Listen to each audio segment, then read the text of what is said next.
Ladies and gentlemen, boys and girls, how you folks doing? Welcome here and welcome to another edition of AEW Dynamite. We are back on Wednesdays. It's good to be back, everyone. No more Saturday Night Dynamite, even though it was fun while it lasted. We are here back on Wednesdays. The show, oh baby, is about to go down. Let's get this thing underway, everyone. It is time for your Con Man Certified roll call. So who do we got in here today? Ross Blocks, how you doing? We have J Money Jeff. King Dang, how you doing? We got Tony Stark, sorry buddy. We got Griffin Holdren up in here. How you doing? Danny Rios, Sky Zone Gaming, we got up in here. Jen Carter, how you doing? AJ the Best, Mr. LH, welcome to the stream. We see Trenton Pinkard up in here. How you doing, Trenton? We've got Vicardi Games, how you doing? Carlos Romero, welcome to the live stream. Thaddeus Gangster is up in here. Clive Williams, it's good to see you. Tyrone Darby, welcome to the stream. Ryan Vizquez, Richard Finch is up in here. Nick Beasley, how you doing? Welcome, welcome, welcome. And ladies and gentlemen, it's time for the best in the world.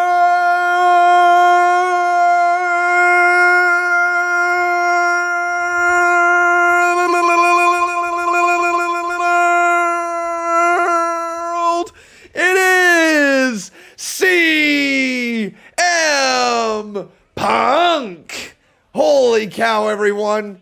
I still sometimes forget that we get to see CM Punk wrestle. Let's go, everyone. It's going to be a good, fun show today. The cult of personality has arrived. Eric Chambers says, you're very loud. You're really loud, and it's just beginning the show. You loud, brother? Well, then turn me down, because it's about to get louder up in here, ladies and gentlemen. It's gonna be a bomb-ass show, and I hope you guys are excited for it here tonight as well. Once again, my name is Conman167. It is good to see you guys. We have a lot of breaking news in the world of wrestling. I see you guys mentioning it in this live chat. It is not a good day. It is not a good day in the world of wrestling, and the reason because is Ring of Honor has released their entire roster. Poof! Done. Entire roster has been released from Ring of Honor, and it is a shocking thing because we have never seen anything like this in the history of professional wrestling where a company is sticking around, but they have just gotten rid of everyone. Veterans, promising young talent, you name them, champions. They're gone. And so it's going to take into effect, I believe, at the end of the year. Let me just pull up the actual statement. So the actual statement right here is... Actually, continuing on from it, where is it? Sean Ross Sapp says... He doesn't actually say it. My bad. But regardless, everyone, Ring of Honor, the superstars who work there are going to land on their feet. There's a lot of veterans that are going to do well. It's a dark day, though, and so thoughts are with everyone who has lost their job, first and foremost. It is a scary time any time anyone goes through losing a job, and Ring of Honor talent, Ring of Honor, I believe production crew, like I think everyone in Ring of Honor just got canned. So it's going to go till the end of the year, I believe. There should be a tournament, and then there's something when they return as well. I'll try to pull up the actual statement here, as Bobby Fish versus CM Punk is going to go down. So just give me 2 seconds to find the statement right here. Here it is. Oh, perfect. So yeah, this was Sean Ross first. He says, based on who I've spoken with, Ring of Honor releases are effective at the end of the year. If a contract goes beyond that, they are paid until March 31st. So April 1st seems like the cutoff date for a lot of contracts. Dave Meltzer has stated Ring of Honor released everyone for their contracts. And then the official statement from Ring of Honor is as follows, and I'm going to put it up on the screen so you guys can see what I am reading. All right, throughout this pandemic, our top priority was to keep everyone healthy and safe. And despite not producing any live events over 18 months, we were able to keep everyone fully contracted. We now find ourselves at a time where we need to make changes to our business operations and are planning a pivot for Ring of Honor with a new mission and strategy. The year will culminate with a final battle in December, and we will be taking the first quarter of 2022 to work internally to reimagine Ring of Honor. Ring of Honor has the most dedicated fans in the industry, and we appreciate their loyalty and patience as we reconceptualize Ring of Honor. We anticipate returning to live events in April for the Supercard of Honor with a new fan-focused product and provide a unique experience for wrestling fans. Signed, Ring of Honor. So kind of a crazy thing to go down, but nowhere in that statement did it say that they were releasing everyone from their contract. That comes from Dave Meltzer. That comes from Sean Ross Sapp. That comes from other people within the wrestling business who have confirmed it that way. So dark day in wrestling. People like Jonathan Gresham, he's going to land on his feet. Jay Lethal is going to land on his feet. Probably PCO, that's his name, right? PCO. Yeah, PCO. He'll probably land on his feet somewhere. Like, Ring of Honor's got good talent, and there's a lot of strong people in the business that will likely land on their feet. Danhausen, yeah. Rush, Dragon Lee. Here we go. Look, a Big Tiger is putting out a list right here. He says Rush, Dragon Lee, Brody King, Gresham, Bandito, Wheeler Yuta. Oh, okay. And Dalton Castle, Jay Lethal, I want to see in WWE. Everyone else, I'm not sure. Well, I mean, like, some people are going to end up in WWE. Some people are going to end up in AEW. Some people are going to go to MLW. Some people will go to Impact Wrestling. Some people will go to New Japan. Some people might go to NWA. And I wouldn't be surprised, ladies and gentlemen, if there's a lot of people who return to Ring of Honor as well. Just because they have released their contracts doesn't mean they couldn't potentially re-sign, after March 31st or something like that. They obviously are looking to reimagine this brand for whatever reason. It's obviously because they feel like they're the number 5, maybe number 6 professional wrestling company in the world. They're no longer number 3. You think about it, WWE has come around and they've been number 1 for like years and years and years and years and years. AEW's number 2. They have overtaken Impact Wrestling, thus pushing Impact Wrestling down to the number 3 slot. Well, then you take a look at someone like New Japan Pro Wrestling, who, yes, they definitely lagged behind during the pandemic, at least for the North American viewership, but New Japan Pro Wrestling still has a very solid fan base here in North America. So they're number 4, you can argue, in North America. And then you got to take a look. Is NWA number 5 now? Is MLW number 5 now? Or is it Ring of Honor? The answer is not as clear cut these days, is it? You've got Ring of Honor on their best day could be the 7th biggest wrestling promotion in the world. That's kind of a scary thought if you're Ring of Honor. They need to reimagine how they are doing things, which is obviously what they have stated in that statement. And we will see what goes down. But here we go, everyone. It is time to... actually, I should probably cancel that poll. Let's get this poll up here asking you guys who will win. It's either going to be CM Punk or will it be Bobby Fish? How much fish could Bobby Fish fry? If Bobby Fish could fry fish.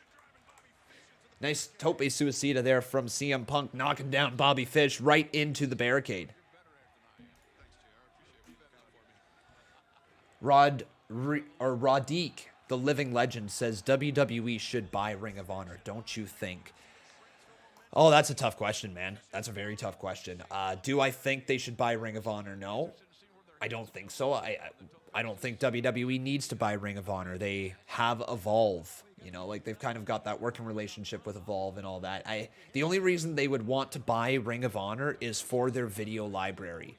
But if you take a look at the superstars that WWE has on their roster, if anything, it would make more sense for AEW to buy Ring of Honor, right? Like, if Ring of Honor became like the actual farm system for AEW, you're looking at a magical working relationship then. Kind of like the relationship they just had with Impact Wrestling. Only you could really use Ring of Honor in a much different way, where people hone their skills when they rise up the card. And it's not really that giant fan base, but it's a loyal fan base. Count of 2 and a kick out by CM Punk. So I don't know what the future is of Ring of Honor. You know, it would make a lot of sense for them to focus on a indie feeder feel. Again, you know, think about when Ring of Honor was producing a lot of great independent wrestling matchups. When it was the place where people went and they signed, you know, for maybe a series of matches or a single outing. You know, they'd go for... Stupid fan being squeaky. You stop that, fan.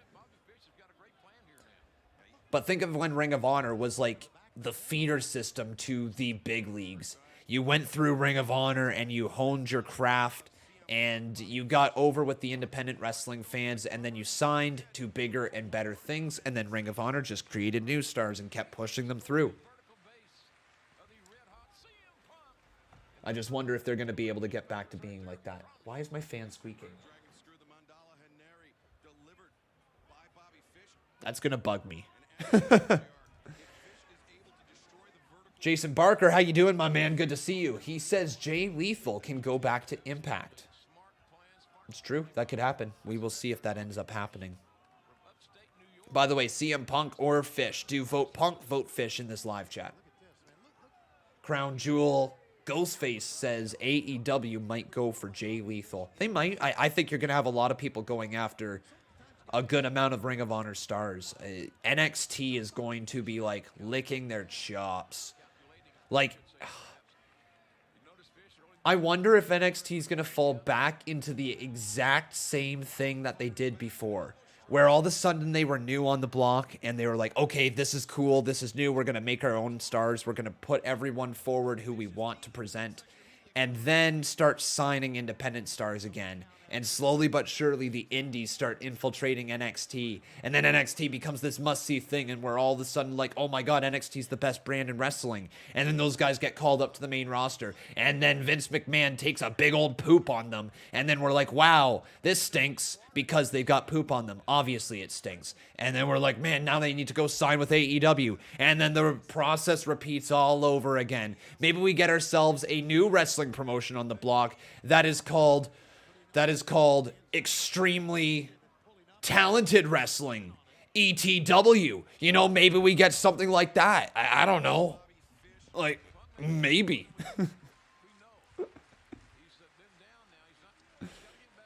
ET-dub. Hey, now we got ourselves a right hand from Bobby Fish. Firing away on CM Punk. And there's a punch right to the face of Punk as well. Bobby Fish has bad intentions. Oh, how are my Toronto Maple Leafs? Ha ha ha ha ha ha ha. It hurts. It hurts, man. It hurts. It hurts. It hurts being a Toronto Maple Leafs fan. Like, I think they're losing right now 2-0 if I'm not mistaken. Leafs game tonight. Yeah, 2-0 to fucking Chicago. Chicago hasn't won a game yet. They're gonna get their first tonight. Hang on now. Punk on the top rope. Maybe gonna do a diving elbow drop from the veteran CM Punk. CM Punk gonna go. Elbow drop to Fish. Make sure you guys smack that like button. Let's get this all the way up to 100 likes. We're already 15 minutes into the stream. That's insane.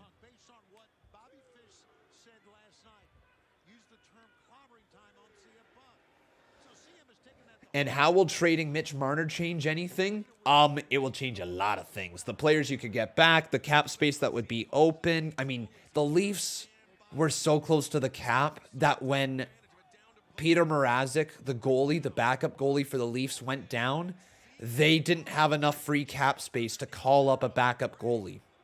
It's that embarrassing in Toronto right now. And I mean, it's no Buffalo Sabres, but my goodness. Hang on now, CM Punk firing some stiff forearms right there onto Bobby Fish. Catching another right hand. Bobby's in trouble, guys. But he kicks Punk right on the leg. Yo, Punk has been selling that leg hard.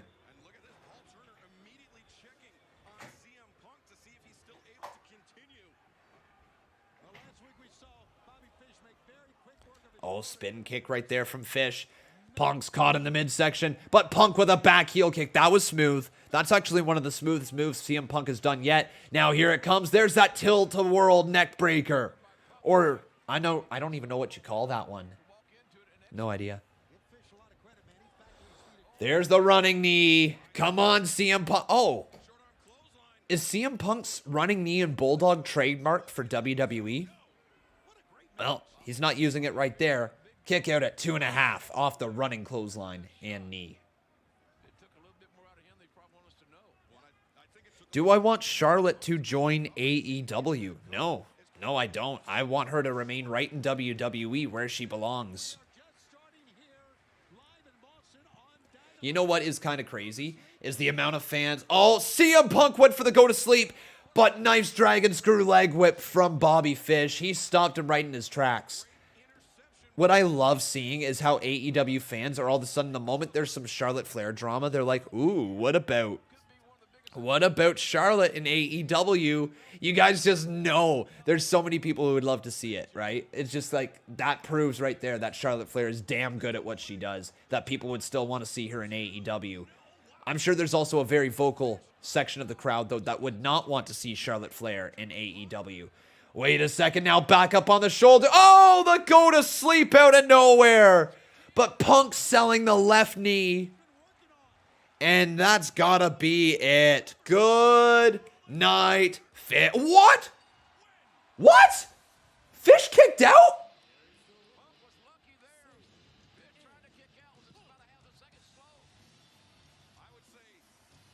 What?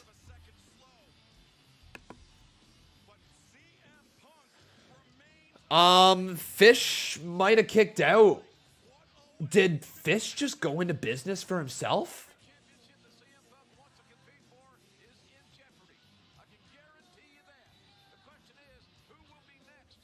Whoa, whoa, whoa, hang on. Did Fish just go into business for himself with that kick out? There is a shocked look on CM Punk's face. I don't know about that one.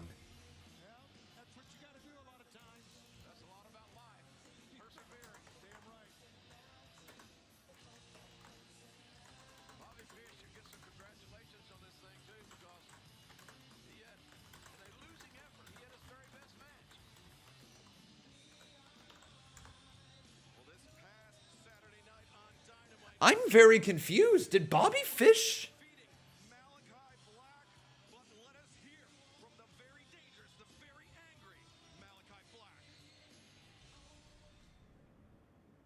I am beyond confused, guys. So, like, hang on. Let's read some of the chat here. G22W says, I feel like it was an accident. Big Tiger says, I mean, he's still selling, so either he's trying to hide it or he forgot it was the finish. Fish timed it to keep himself looking good, but that's what I'm wondering. Did he go into business for himself? Because he just timed kicking out of the GTS, like, within a split second. The only thing that I can think of is that, and because there was no replay as well, the only thing I can think of is that CM Punk,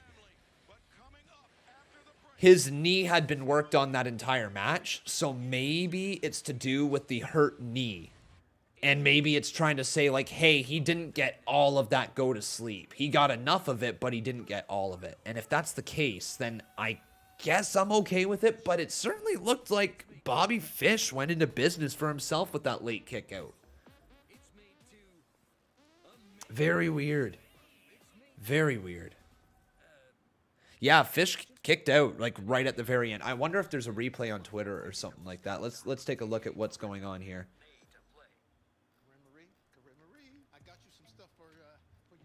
That was a late kick out.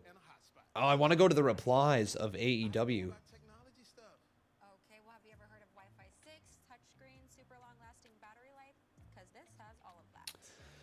So here in the comments, it says, looks like Fish kicked out, LOL. Then somebody replied saying, I think the story was Punk was slow to cover because of the knee, so Fish almost managed to kick out. All right.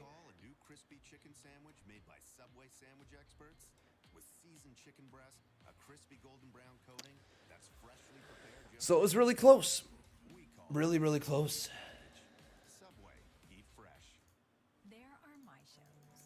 Interesting to say the least, though. What do you guys think about that whole kick out situation? Thumbs up, thumbs down, fist emoji if you like the late kick out. I think I'm going to go on the side of things and say that if it was written that way, that it was due to the slow cover from CM Punk and it was due to Bobby Fish working on the knee the entire match, I'm going to go ahead and say it's a thumbs up for me. Just because if that is the case, if that's Bobby Fish going into business for himself, which it very well might be, I'm not trying to spread rumors here, but I'm curious. The look on Punk's face was kind of shocked, and there was no replay. If Bobby Fish did go into business for himself, you gotta ask the question, what does that mean? What does that mean for the future of Bobby? What does that mean for the future of Punk? All those things, certainly interesting. Something to keep an eye on. We'll see if any more comes out of this story here tonight. Jeremiah Nanton says the chat is dead. I don't know about that. I see a good amount of people here in this live chat chatting along. Big Tiger asking me, is Fish gonna get blacklisted? Probably not.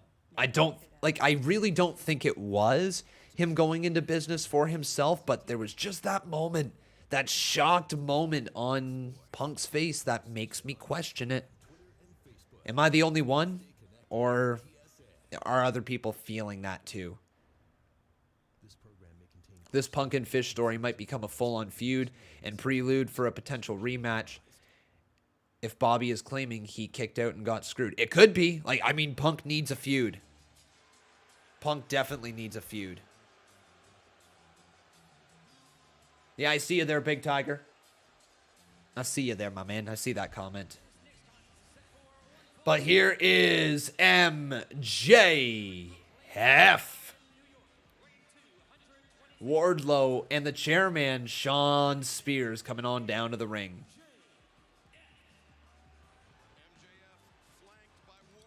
JCA says people kick out right after the 3 count all the time. Fish probably just mistimed the count. Yeah, they do, but JCA, can you understand where we're coming from? It was off of the go to sleep, a finishing move that is revered amongst fans and is usually protected pretty well. So it's just a little weird to see somebody kick out right after, the 3 count. Oh, it's the Young Bucks' younger brother, Bryce Donovan. It's actually not the Young Bucks' younger brother, just saying. Bryce Donovan, though, looking like a young buck. Donovan from Victory Pro Wrestling. Okay. All right.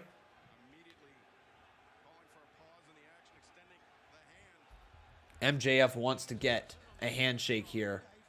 And then MJF just kicks him in the midsection. Oh boy. That's not the start that you want if you are MJF's opponent, whatever his name is.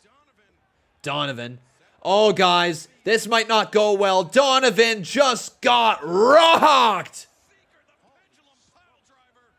1, 2, wow. That was quick. I couldn't even get the poll up on the screen. Jason Parker says, yo, I just had a very productive staff meeting. Now I feel very happy. Awesome. Awesome, my man.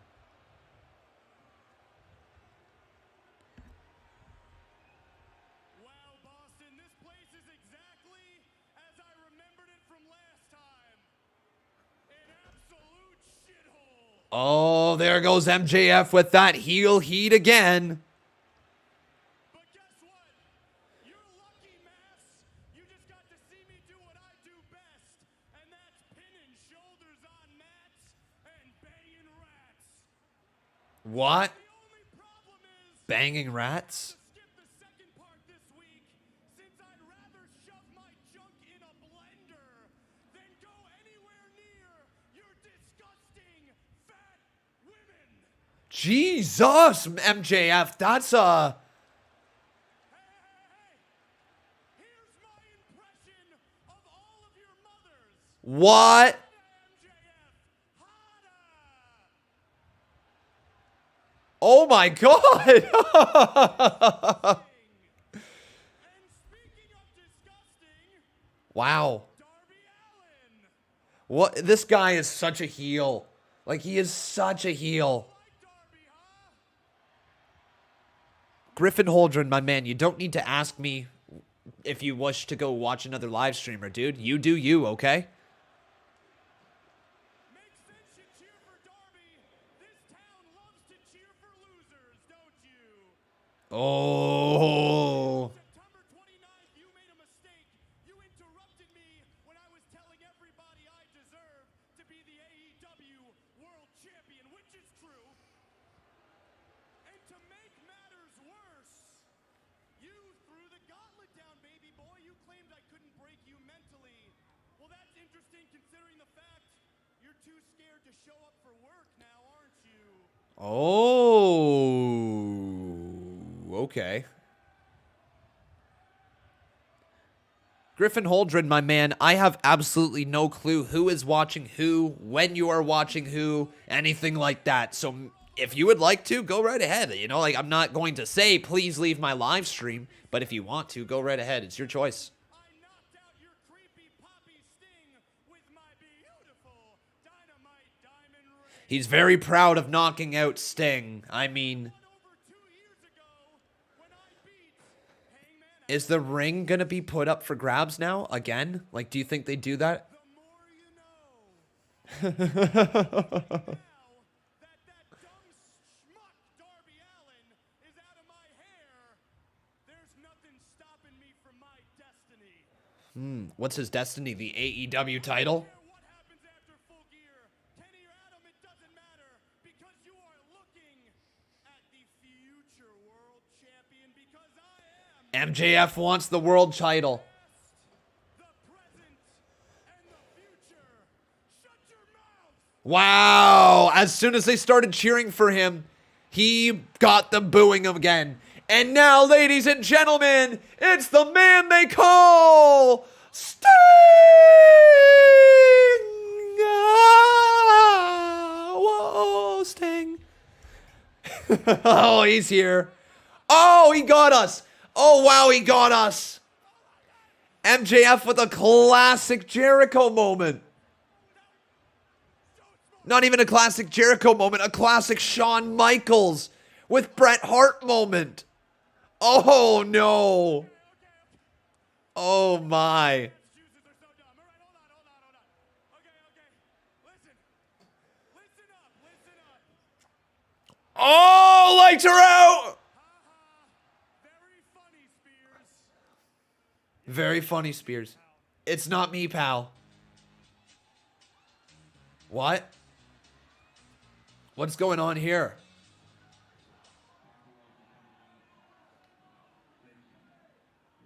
What's this? Flipping everyone off. Oh, Darby. Okay.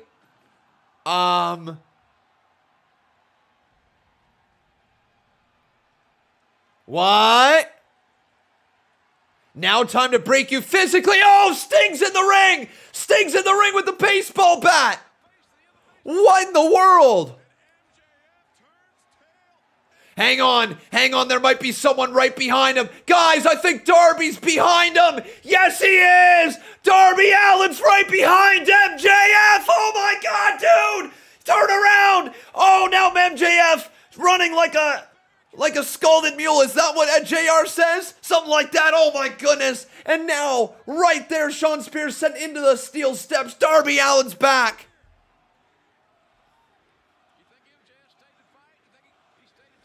Darby's got the skateboard with the thumbtacks again. The thumbtacked skateboard. God, man, that is quite the brutal weapon.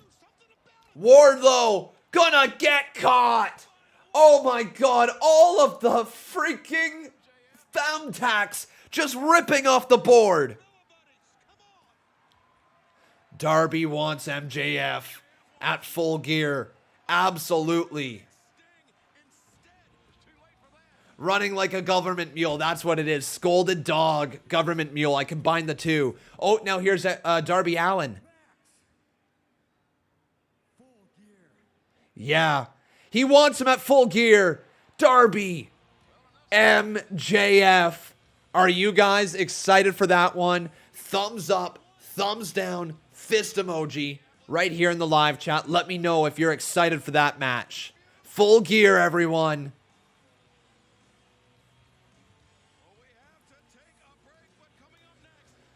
Woo! And we're going to get Sammy Guevara versus Ethan Page up next. That's a pretty quick first half hour, isn't that? That went by really damn quick. So you can do amazing things with just one chip. Our table games are honed to perfection. We have over 500 online slot games, all designed for excitement. Once again, all bark, no bite for MJF. He's just saving it. Just saving it. On your tablet, laptop, or mobile. JackpotCity.net. Casino games perfectly made for you. All right. It begins with a spark, a flash of light, a flicker Cool. of magic.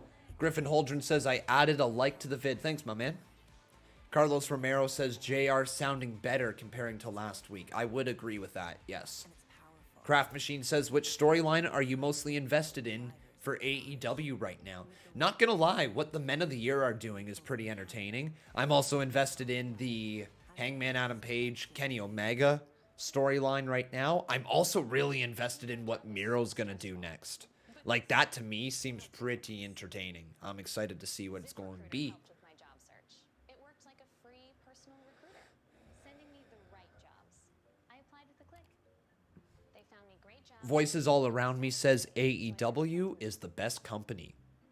Ghostface says the news about JR having skin cancer is awful. Yes, it is. We all wish JR a speedy recovery.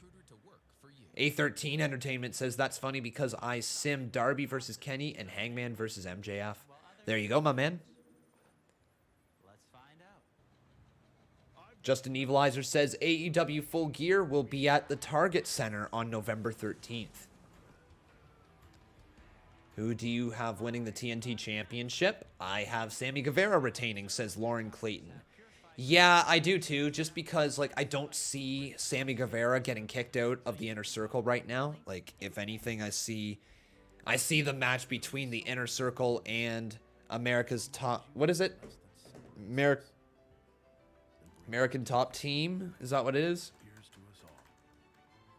Yeah, American Top Team. So, yeah, American Top Team versus the Inner Circle seems like the match that they're building to at Full Gear. It also doesn't make any sense to take the title off of Sammy Guevara right now. So, yeah, like, I don't think Sammy Guevara is losing that one. I really don't.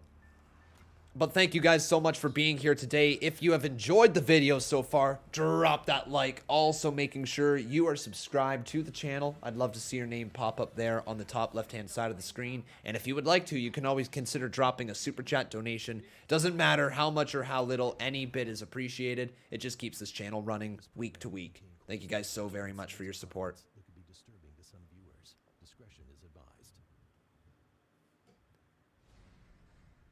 Oh, here's Dr. Britt Baker, DMD. And Jamie Hayter as well. Against Ty Conde, that is if you're still the world champion at that time. Recently on the Jericho Cruise, you had a match with Abaddon that you walked out on, and now Tony Khan has booked a match coming up this Friday on Rampage. A trick or treat match. What? against Abaddon. The treat is Whoa. she wins, she'll get a title shot with you. Damn. Don't kill the messenger. The trick is no disqualification. Damn. No DQ match this Friday between Britt Baker and Abaddon. Okay. If Abaddon wins, then she gets a title match. On Rampage, Abaddon. Trick or treat, Abby. Yours truly, Dr. Britt Baker. MD. Jamie Hayter didn't do the DMD. Did you guys notice that? Jamie Hayter did not do that. Craft Machine says, Con, is that literally a door we see in the corner of your camera? Yeah, that's how I get in and out of my office. What, you got a problem with me having a door? Huh? You got a problem? You gonna laugh at that too there, Craft Machine?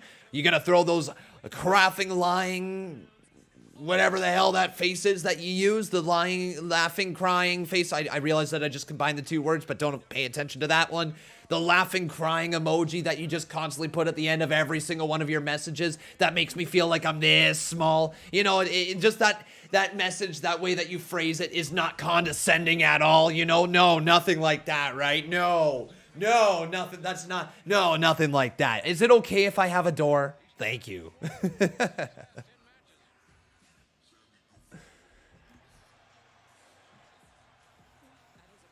Door, but no knob. Yeah, there's no knob on the door. It's literally just a hole right there that I put my middle finger through, and I'm like, all right, here we go. Open it up. It's Sammy Guevara.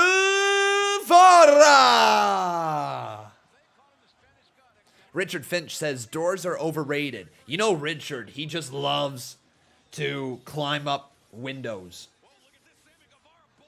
It's the most awkward place for a door to be. What do you mean? What do you mean it's the most awkward place for a door to be?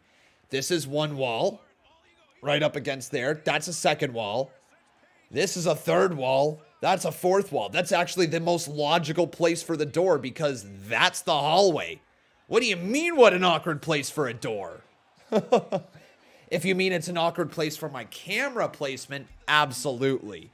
Absolutely, it's an awkward place for my camera placement, but you have to remember, generally speaking, we are looking at it like this, right? Generally, you don't see the door because we have all this side of the screen cut off, but with AEW, we have to do that. Let's get the poll up here, everyone. Asking you, who will win? It's either going to be Sammy, Guevara, or will it be Ethan Page?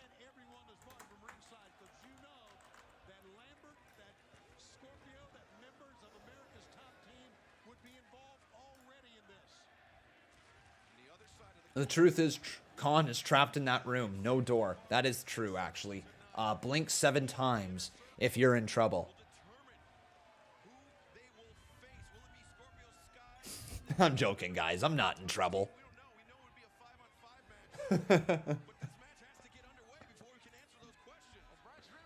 Did the bell ring yet, guys? I don't think so yet. Not until they get in the ring. Ethan Page cowering. Here we go. The referee, is he going to ring the bell now? And now the bell is rung, at least on my end. And Sammy Guevara goes charging forward right into Sammy. What the hell am I saying? Sammy Guevara goes charging forward right into Ethan Page. But Ethan Page now countering with some forearms right to the face. This guy is awesome. You know we're a big all-ego fan base here. Now sends Sammy Guevara off the ropes. Ethan Page ducks underneath. Sammy Guevara leaps over top. And there's a drop kick from the Spanish God. Kips up. Oh, man, and you guys can see the bruising on the nose of Sammy Guevara. The dude had some pretty bad blood gushing out of his nose, I believe, on AEW Dark.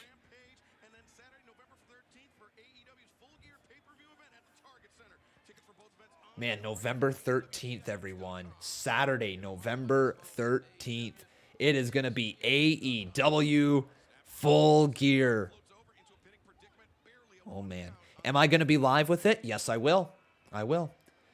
To me, the awkward thing about the door is the fact that to get in and out, you have to stick your finger in a random hole. Oh, there's Tony Nese again. I mean, yeah, it was weird that there was no door handle when we moved in.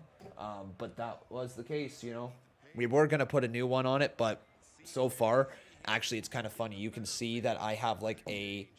what is it called? That I have a bag literally holding the door shut. That's what I have here. Instead of going out and getting a door handle right now, I just have a freaking bag on the ground, just holding it shut with like some stuff inside the bag.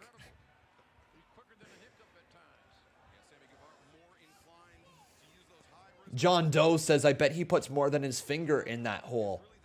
Sorry, I think you have your mom confused with that hole. Sorry. That's too far. What am I saying? That's too far. I apologize. That's too far. Oh, what a kick right there from Sammy Guevara. Oh, and there's a boot to the face.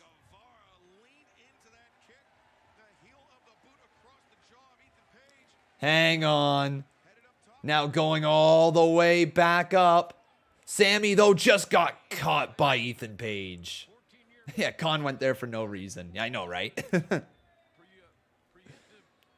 Now, all ego. Right hand to the face of Sammy Guevara, who is perched up on the top turnbuckle. Left side of the hard cam. Hey, Khan, did I see the WWE sign in the front row? No, I didn't. I'll keep my eyes open for it.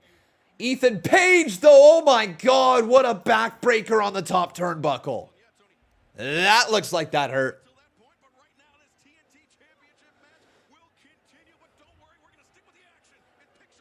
And all ego, that crazy look in his eyes. You know, he gets that, and it's essentially game over for you. Hopefully, Sammy Guevara is able to get back into this thing. But my friends, if you're enjoying the show, I kindly ask that you make sure you leave a like on this video. Also making sure you are subscribed to the channel. I would love to see your name pop up here on the top left-hand side of the screen. And also, my friends, if you're really enjoying these shows, if you really enjoy what I do here, and you want to support it, you can consider becoming a member. That will allow you to have your comments highlighted once a month with a nice little pop-up on the screen. You also get a badge beside your name. You get access to certain emojis. And, of course, you get access to the CMU draw. If you guys would like to also consider dropping a Super Chat donation, that is greatly appreciated. It highlights your comment right here in the chat. Of course, it plays a nice little donation theme song with it. And you get a crack at the Boss Battle Championship. So thank you guys very, very much for your support. I truly do appreciate it. And I hope everyone has had a wonderful month here so far.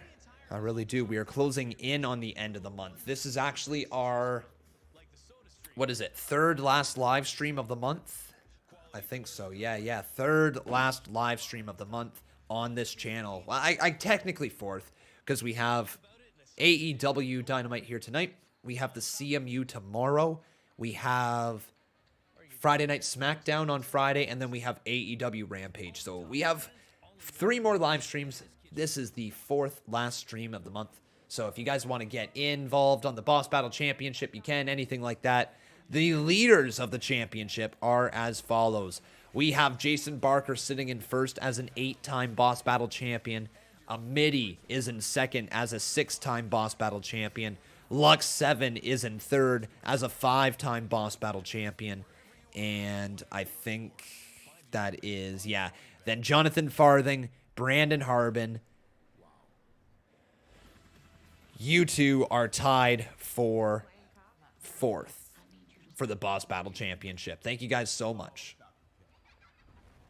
King of Fate says 4 days until Halloween. I know, right? Insane. Oh, the cards play on Thursday. Neat. There's a We Want Windham sign. Oh. Interesting. We Want Windham sign.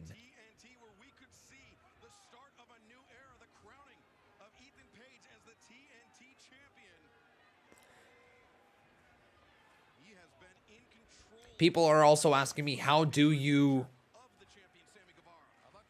win the Boss Battle Championship? If you would like to, every single dollar donated is 10 health off of the Boss Battle title. So $1 equals 10 health, essentially.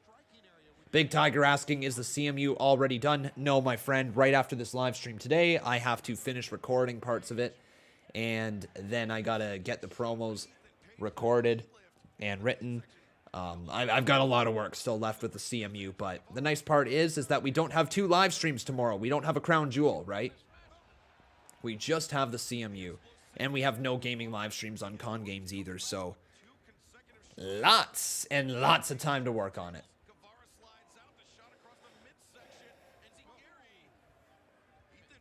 Nice kick right there to the back of the head from Sammy Guevara.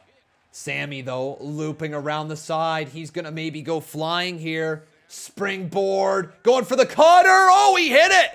But Ethan Page took it as a bit of a stunner. I don't know why.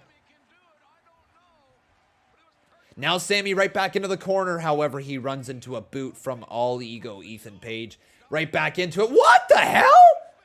A Spanish fly from the Spanish God and a kick out by All Ego. That was close.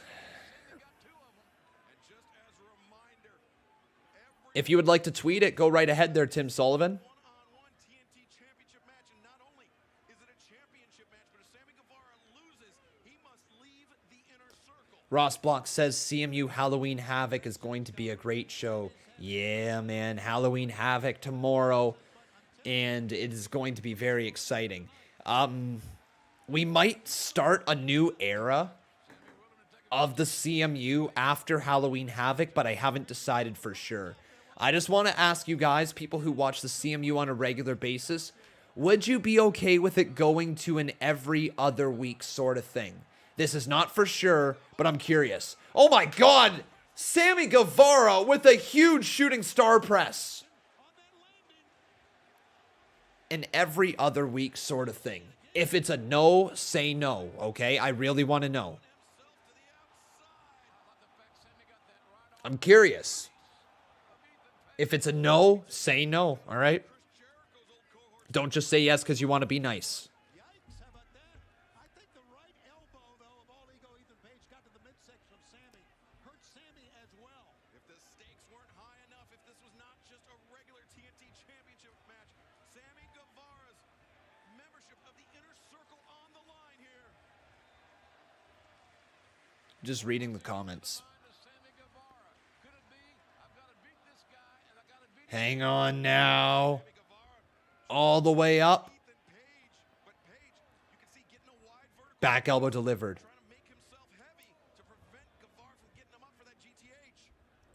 Back elbow delivered. Not just saying it to be nice. I think it'd be perfect. It would give you more time to plan and less stress. And also, here's the biggest thing that I have seen. All right, the biggest thing I've seen. Nice tilt-a-whirl slam there from Ethan Page. Count of two. Kick out there by Sammy Guevara. The biggest thing that I have seen with the CMU is viewership has dropped a lot. It has dropped a lot, and it has dropped to the point that a lot of people tune in for just the pay-per-views or for the big events, which I figure they're still going to do. But like, I'm just wondering, like, if I were to spread it out to every 2 weeks, it would give me so much more time to work on it. I probably would be able to create some better shows as a result, but also it would just take away, like, you know, me being up until 1, 2, 3 in the morning every single Wednesday night. It's not really the best way to go about it, and also it takes a lot of time throughout the week to make it happen weekly. Oh man, kick out there by Sammy Guevara. Maybe, but a problem that could occur is that some of the people in the community might get confused about what week the CMU is on and might start voicing their displeasure. Certainly something I've thought about as well. Hey, we got Alius Sessions. Alius? How you doing there, Alius Sessions? Welcome to the live stream. I appreciate the $1 donation, my friend. Really appreciate it. Good match between All Ego and Sammy Guevara, by the way. But one other thing that I want to think is also, guys, not everyone gets to watch it every week, and sometimes people don't have time to catch up on the previous episode before the next week happens. Oh, Sammy just about died! Sammy almost died! Sammy Guevara, oh, misses that one! Sammy now caught, double leg takedown, jackknife cover, deep in, Sammy Guevara wins! Sammy Guevara with a big dub! I still love doing the CMU, so I want to keep it going. Oh, come on, Ethan Page. So, guys, we are going to get the Inner Circle versus American Top Team. It's going to happen at Full Gear, and Sammy Guevara gets to pick the 3 members. It's totally going to be Ethan Page, Scorpio Sky, and Dan Lambert, right? Dan Lambert's going to be the 3rd member, for sure. Oh, Sammy. Hey, here comes Jericho! The Inner Circle all coming down, trying to save Sammy Guevara. And they chase him away. Jericho a little late getting in the ring. Chased him away before they could do more damage. Run away.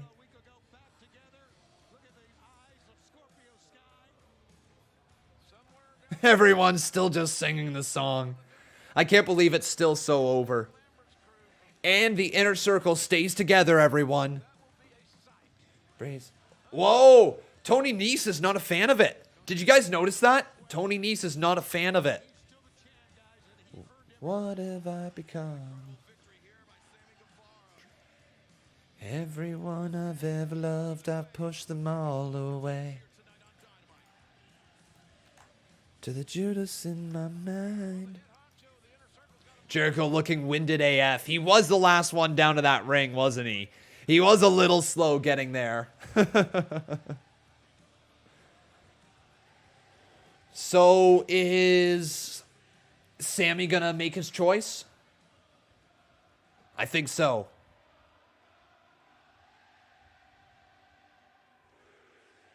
Judas in my mind. Jericho's got a microphone.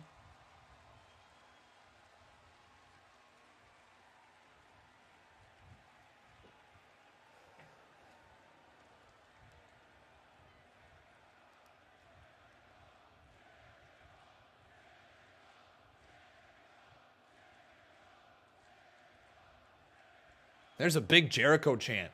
Well, of course, the jackasses of the year try and pull an ambush on Sammy Guevara after his big win tonight.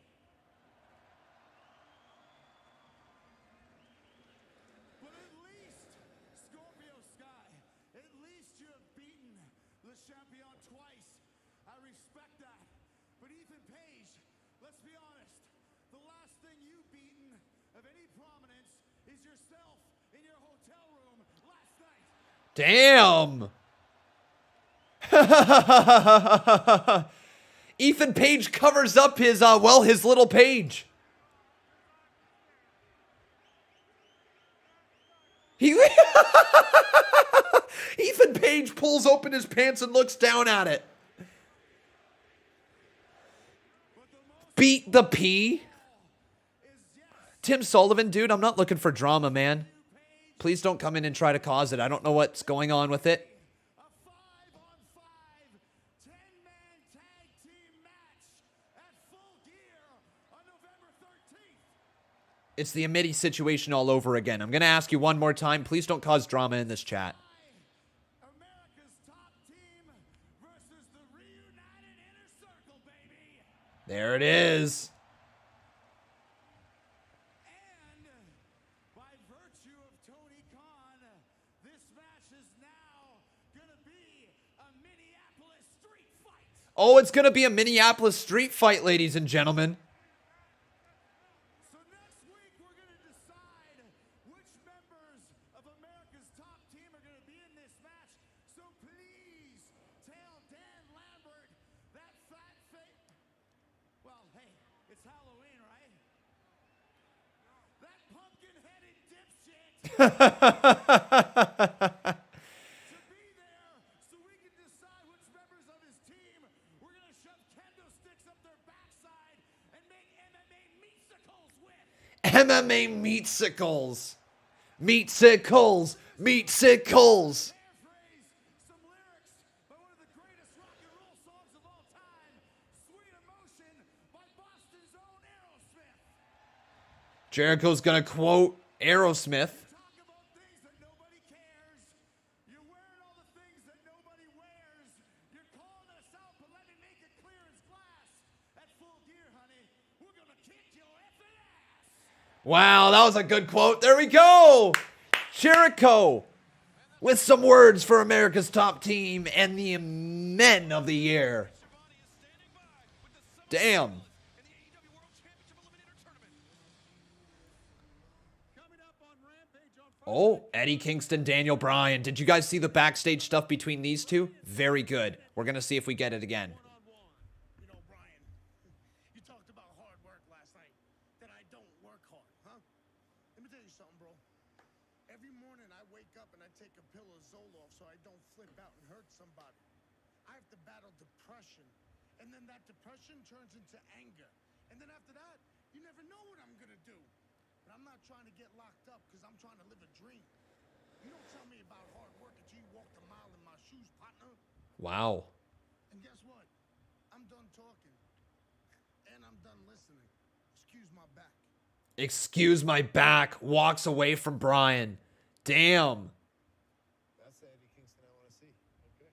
That's the Eddie Kingston that I want to go in the ring and fight with.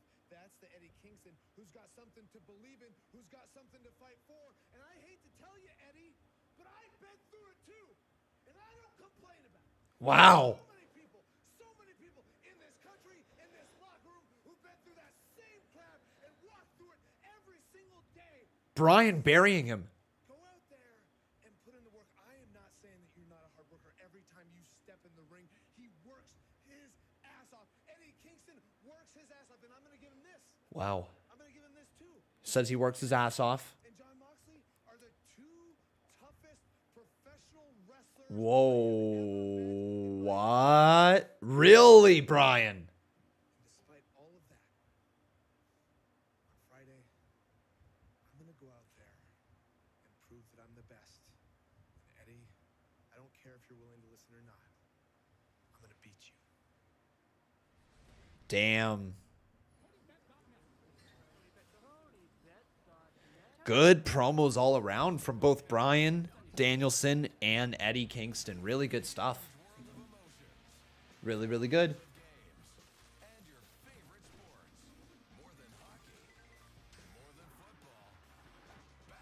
Craft Machine says, Khan, AEW has been around over 2 years.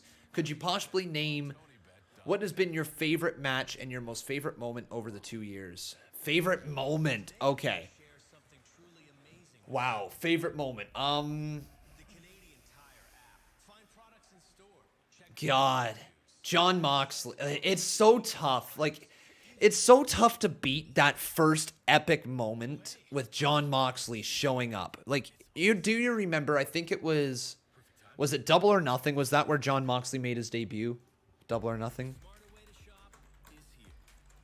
2019, is that what it was?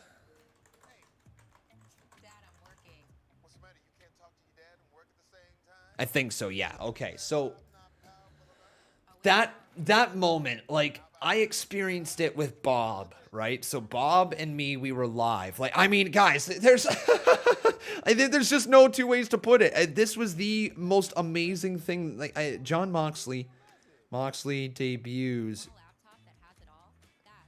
AEW Conman 167. Like, watch this. Watch this right here, guys. There's no one more excited. Dirty deeds by Mox. Let's get a Mox chant. Mox, Mox, Mox, Mox, Mox, Mox. Look at the small screen. Holy He's just like DDT to the ref. It's just Sorry, I played that too early. Let's see the actual reaction. I didn't realize that was halfway through already. Here we go. Are you guys ready? What the hell? It's John Moxley. It's John Moxley. John Moxley. John Moxley's here. Oh my God. Holy crap. John Moxley's a part of AEW. Are you kidding me? John Moxley, the formerly known as Dean Ambrose. He's here at Double or Nothing. John Moxley's here. Oh my God. So I was a little excited. Yeah, I was a little pumped. And I got to experience that with my buddy Bob back in the time. Man, what a long time ago that was. That's 2 years ago. 33,000 views. Man, I miss when YouTube actually gave some solid views for wrestling. But it's the old house. Like, it's not even my last place. It's the last place, right?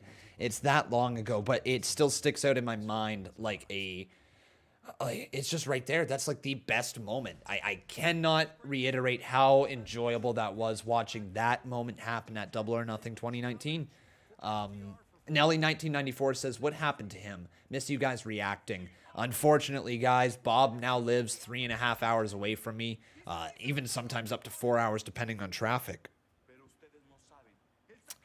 You have to drive down the whole 401 in order to get there. You have to go 401, 403 to be able to get to him. It takes a long time, and it's not possible when WWE pay-per-views usually air on the weekends, right? And also he's a working man, plus that long drive in between. It's just difficult to line it up.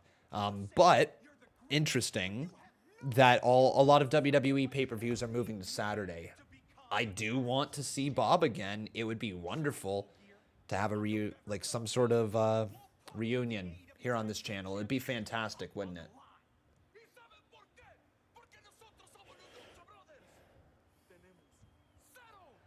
What about your favorite match over the past 2 years? Not often you see the champions throw down the gauntlet for the challengers. That's a tough one. I really liked the Young Bucks versus Lucha Brothers there the first time in the ladder match. Also, their steel cage match was phenomenal. That match was phenomenal between the two. I really enjoyed Hangman Adam Page, and isn't this funny? A lot of the matches that I like the most in AEW are from the Young Bucks, but Hangman Adam Page and Kenny Omega versus the Young Bucks, right? I really like that match. I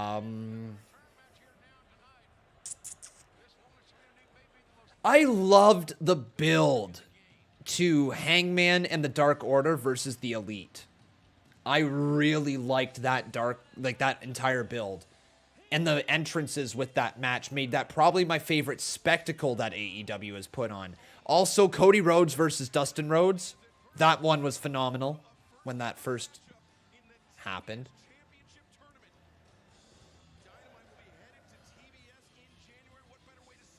So Hikaru Shida wants her 50th win. Serena Deeb was the one who stole it from her. She hasn't been able to get it yet. Shida wants the 50th win. Can't you get Bob to join you virtually? See Carlos Romero, yes, I could technically. Do I personally think that's the way to do live reactions? No, I don't. I think the delayed, how delayed it would just be a little too rough to do a live stream, live reactions that way. When it's taped, it's different, right? If we were sitting there in opposite ends of the country and we were taping stuff, then it might be a little different. But anyways, we've got ourselves a matchup here between Shida and Serena Deeb. Let's get them up on the screen. Also, everyone, if you're enjoying the show, make sure you leave a like on this video. Also, making sure you are subscribed. You can also consider dropping a super chat donation. Who will win is the question. It's either going to be Serena Deeb, or will it be Hikaru Shida?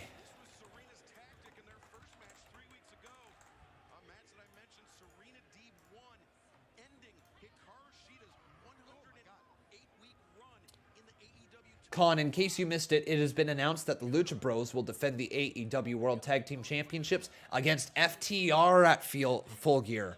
Yeah, I did miss that. There we go. Thank you, my man. So we have a tag team title match now. Lucha Bros, FTR. I'm down for it.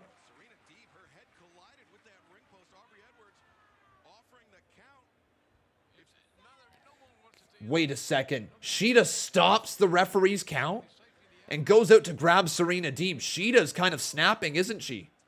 You're right. Shida stopped the count that time. Shida stopped the count. I think she wants... Shida looking to do something else here to Serena. Oh my God, what is this? Oh, wow! What a superplex from Shida. Deep into the cover she goes, count of two, but a kick out by Serena Deeb.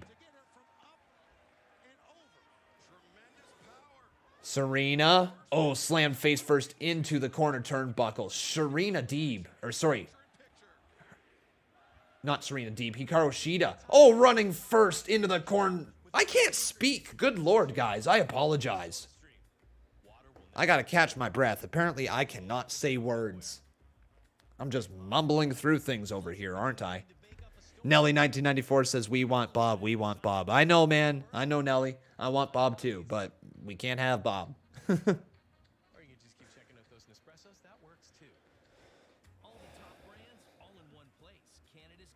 think this is the best debut in AEW. Being Bryan Danielson making his debut at All Out. Fair enough. Think it'd be nice if Dad looked up to you for a change? By the way, Khan, the Fiend is in the crowd tonight at Dynamite. Celebrating the smooth sophistication of Scotland. Is he? Interesting. Okay. Voices all around me says Full Gear is about to be packed. Looks that way, doesn't it? We're investing in that. In her. Oh, really? Hi, Conman. What am I going to be on Halloween? You know what, my friend? I don't actually know yet. Me and Becca need to figure something else out. We don't really have anything. Carry on. We're investing in this. We're investing in him. And her. Do I think Ruby will win the TBS championship? Yes, I do. I think Ruby Soho is going to be the first person to hold on to that title. Craft Machine says, I'm still waiting for Omega to actually blow up the ring. You're going to be waiting a long time for that, aren't you? I dash through green fields. I track over white beaches. But I'm never alone. Macho Craft says, I wonder what WWE has planned for day 1. Yeah, I don't know. Yeah, I'm not really too sure, guys. WWE Day 1 is going to be a pay-per-view on January 1st this year. I'm not really thrilled about a pay-per-view on New Year's Day, but I'm sure some people will be. I don't know if I'm going to be able to watch it. I doubt I'm going to be streaming it, but you never know. I'll let you guys know as we get closer to the date. It obviously all depends on, like, you know, what's going on. What am I doing? Am I with family? Am I here at the house? There's a bunch of factors that go into it, I would say. What's my favorite ever moment out of the entire history of wrestling, even if it's a moment before I was born? Favorite moment ever. Favorite moment ever. Moment. Serena Deeb and Hikaru Shida. The winner of this match will advance to the That's got to be one.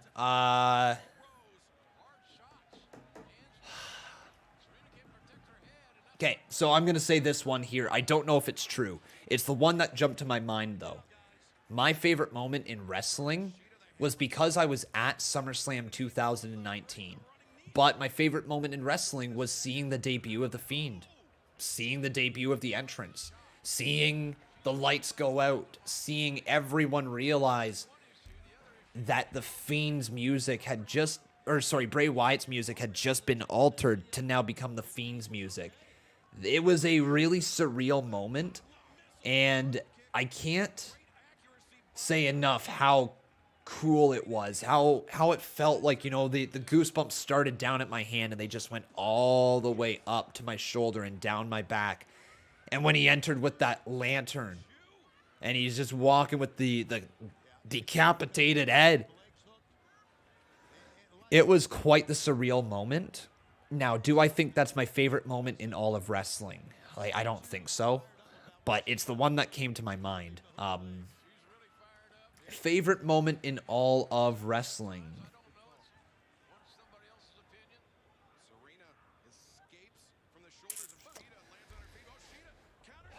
I've got my favorite matches. You know, I really enjoyed. Oh, actually, you know what?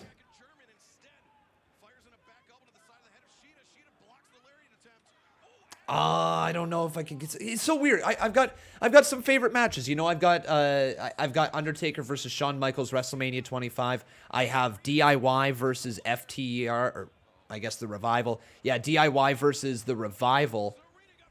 Hang on, Serena into the cover. Count of 2. Kick out by Serena Deeb. Big kick out. This has been a strong matchup, hasn't it? Running knee to the back of that. Oh my God, it might be over, guys. It's got to be over. But another kick out by Serena. Yeah, Revival versus DIY, 2 out of 3 falls. NXT TakeOver Toronto. That match was unbelievable. Being there live for the moment when Goldberg beat Brock Lesnar in a minute and 26 seconds. That was surreal. God. Seth Rollins turning on Dean Ambrose and Roman Reigns, that moment was also surreal to watch, to see happen. I wasn't there live for it, but I certainly saw it on TV.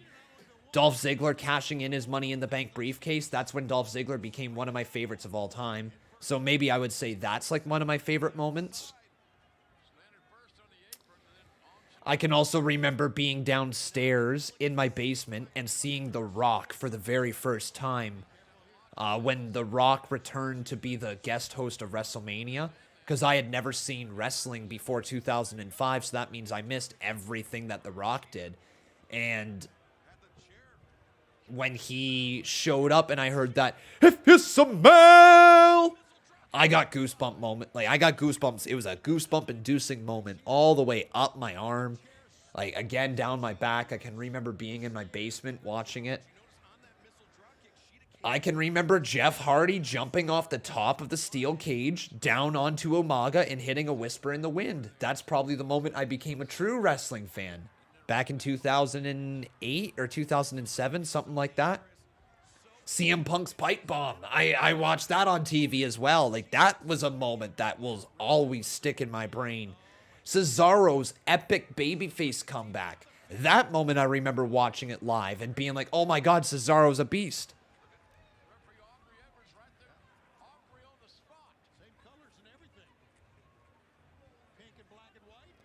Just a lot of great wrestling moments. And then again, like, you know, I cannot take away from some of the moments AEW has given us. Oh, inside cradle from Hikaru Shida, count of 2, kick out by Serena Deeb. Also, when Daniel Bryan retired from wrestling, I remember watching that on TV. Daniel Bryan retiring is how me and Bob found out we were both wrestling fans. That united us. The aforementioned Bob right there, we would never have been as close of friends as we were if we wouldn't have connected over Daniel Bryan retiring. We literally Snapchatted each other that night, and it was like I think I Snapchatted Brian, and I was like, dude, this is heart-wrenching. And he's like, oh my God, you're watching it too? And I'm like, yeah, this is heartbreaking. Then me and Bob streamed, I believe, together when Daniel Bryan returned, right? Hang on, Shida might tap out to Serena Deeb. No, Shida gets to the bottom rope just in the nick of time.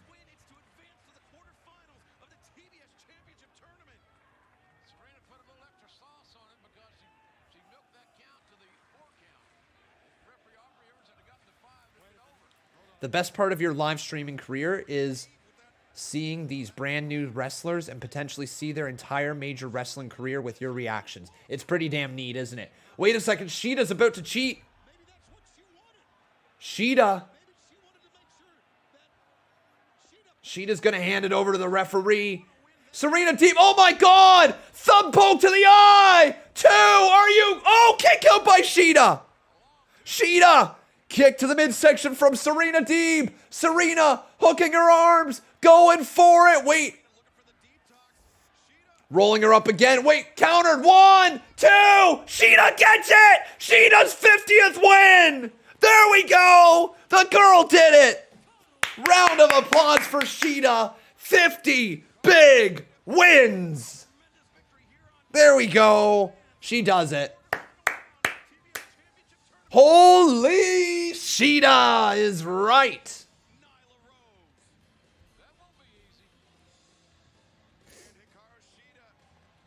Oh, come on. No, frig off, Serena Deeb.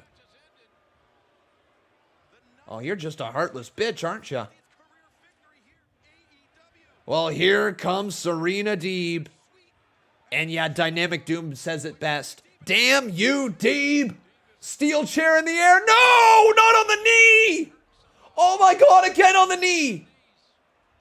This is not good. No. This knee is going to be gone, guys. Shida gets her 50th win, but at what cost? Serena now trying to do more damage to the knee. Oh my God, that's vicious as hell. Wrenching back on it. And more referees are going to have to come down to this ring. Somebody's got to stop this, man. Shida's going to have her damn leg snapped in half. if it hasn't already been snapped. Jerry Lynn in this ring as well. Jerry Lynn telling her to get to the back.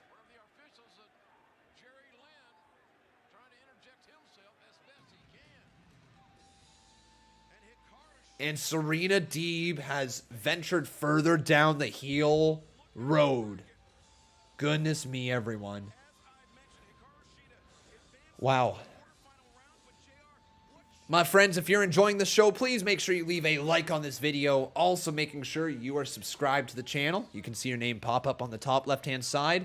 And if you guys would like to consider dropping a donation, you can do so through the Super Chat feature or through the link in the description below. If you want to drop a sneaky dono, completely up to you guys. Here's Dante Martin and Lio Rush. But an injury to Mike Seidel means we will now have some great news for you fans.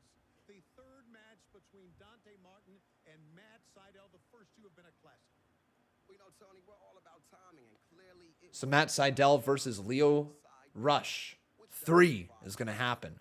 assume this outcome from a Seidel brother, but my in-ring debut will come at the right place and at the right time. But when that time comes, you will know exactly why they call me the man of the hour. But enough about me. This Friday on Rampage, we've got Dante Martin versus Matt Seidel for the third time. Or Dante Martin, not Lio Rush. Sorry, I know I said Lio Rush. My bad, guys. Dante Martin versus Matt Seidel 3, not Lio Rush. About beating Dante instead of teaching Dante. This Friday, there will be a lesson learned, and the failed student is going to be Matt Seidel. Leo's good on the mic, you got to admit it. We'll see if he does fit into the long-term plans in AEW, because I feel like this guy is just going to be a transition fella. I don't feel like he's going to be as big of a star as he would like to carry himself, but I might be wrong on that.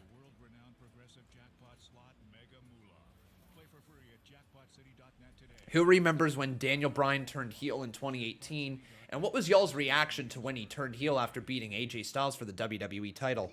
I was shocked. Well, let me show you. Licensed technicians? Do they do oil changes and brakes? What about tires?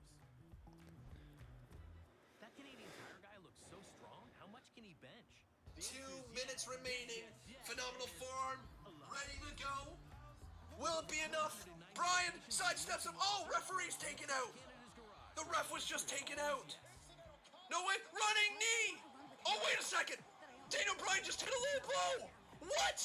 Daniel Bryan just hit a low blow on AJ Styles. Oh my God, we're going to see a new WWE champion. Are we seeing a heel Daniel Bryan? Heel turn. Daniel Bryan just turned heel. Oh my God. Low blow to AJ Styles, and here he goes. AJ. We're about to see a new WWE champion. It's going to happen. It's going to happen. Right here, running knee. New WWE champion.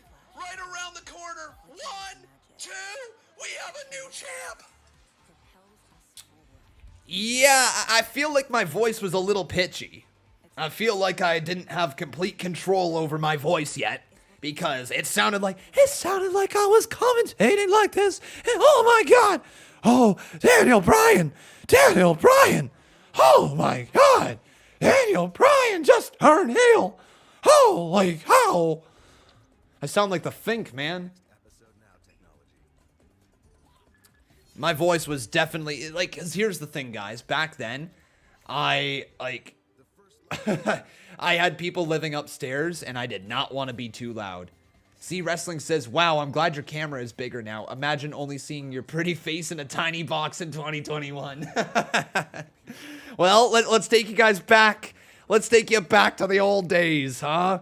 Let's take you back to the old days. Hello, everyone. Welcome to the old days of Conman 167. Can you imagine? Seriously, can you imagine if this is what it looked like still? I mean, obviously, things are really messed up because it's way out of date. But yeah, like, can you imagine if it looked like this? Or hell, if it looked like this? If it looked like this? Good Lord. Or wait, what if it looked like this? This was a change up. Like, this was a thing at one point. Very weird. And then also, what if it looked like this again? I changed my screen over here. Like, what if it looked like this? Or wait, what if it looked like this? Ho, ho, ho, ho, ho. Or, ladies and gentlemen, where we're currently at, this is our normal stuff, and this is our AEW stuff. I really like the current look, if I'm being honest. Hey, it's Dark Order's number 10. Join the Dark Order.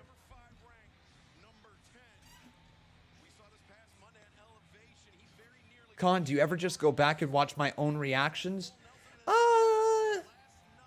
Not old ones. I will watch sometimes, like, you know, if like somebody comments on something, I might be like, oh, I forgot about that reaction. Let's take a look at that. What I will watch back is I will watch back my own streams sometimes. Not usually the whole thing, but I usually like to watch back like a half hour or so just to get like the vibe. Is the stream good? Did it sound good? Was my commentary good? Did I have any funny bits? You know, I want to kind of watch for a half hour and see like if that half hour that I picked was any good. And to me, if it's not entertaining, then I'm like, okay, why was that half hour not entertaining? Let's analyze it. Let's look into it. And what could I do to make it more entertaining? Oh, wild thing. Not singing sucks. But who cares? It's Jon Moxley! And he's going up against Dark Order's number 10. Oh my god, big German suplex there, and Dark Order's number 10 is in a lot of trouble to start off this match. This is not where he wants to be. See, Wrestling says, did Jon Moxley just assault a fan? I must have missed that if he did.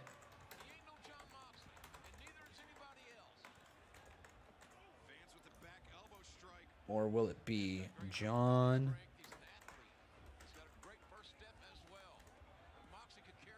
Mox got his own book. Yeah, I saw that.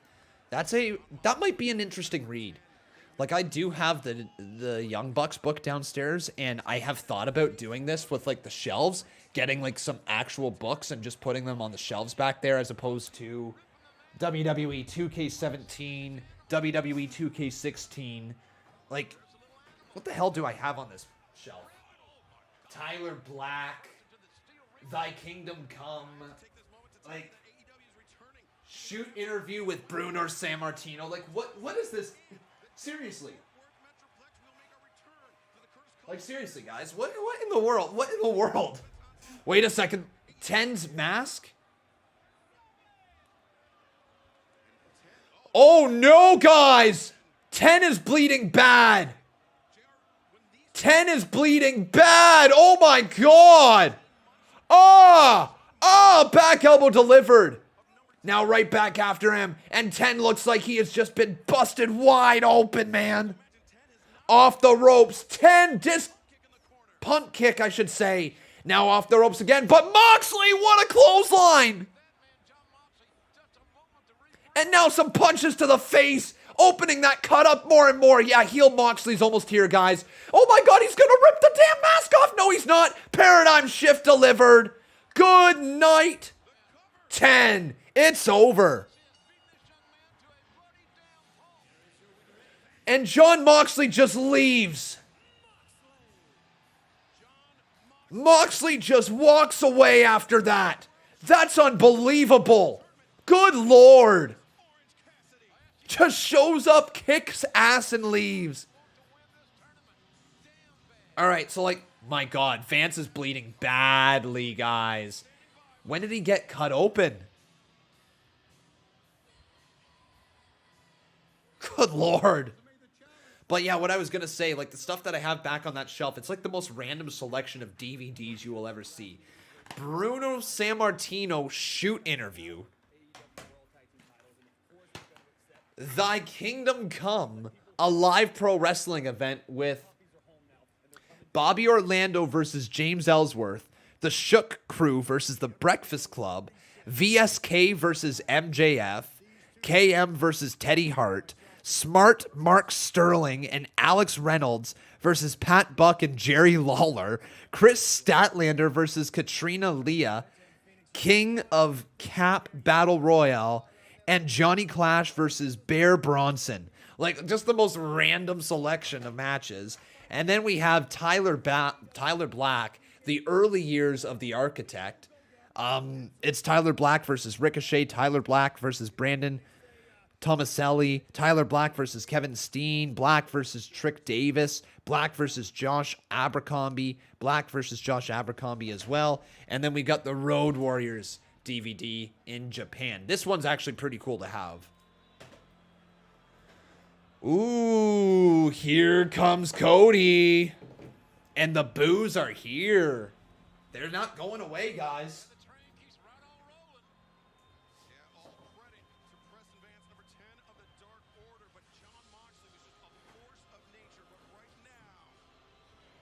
There's a much better DVD in the new Pro Wrestling Crate. It will be here soon. Like, it probably will be here for next week's live streams, guys. It might even be here by the end of the week. So we'll be opening that next week once we get it.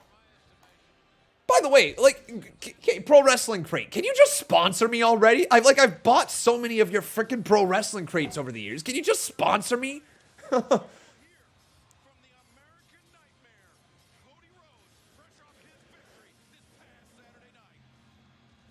Or no, that was in WrestleCrate UK. Ah, well then maybe I'll get lucky. Maybe something will be good.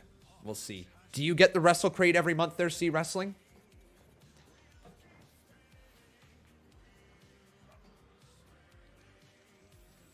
There's a sign that says Rhodes to my heart.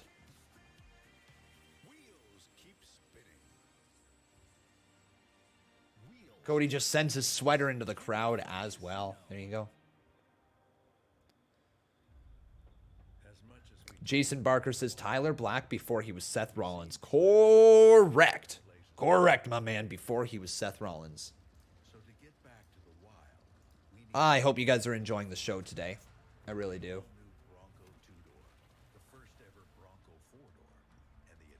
Jesse Haniger says, do we think that Cody is heel because he came out wearing black?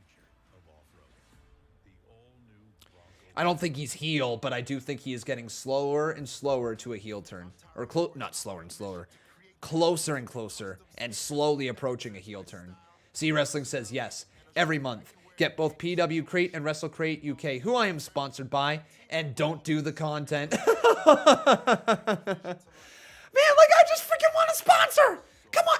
Anyway, I'm a good con. I'm a good con, man. I got a good fan base out there. I mean, I hear that actually now that I say that. I'm a good con. I'm a good con, man. Now I maybe understand why I don't get sponsors. That might be it. Maybe the name con, man, doesn't sound good either. I kind of screwed myself with my name pick, didn't I? Yeah, a little bit.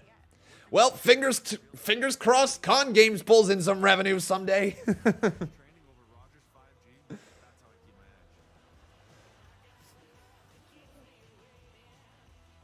I'm a good con. I should make it a t-shirt there, Crazy Blade. You know what, dude? There's been so many good ideas for t-shirts that if I just had any remote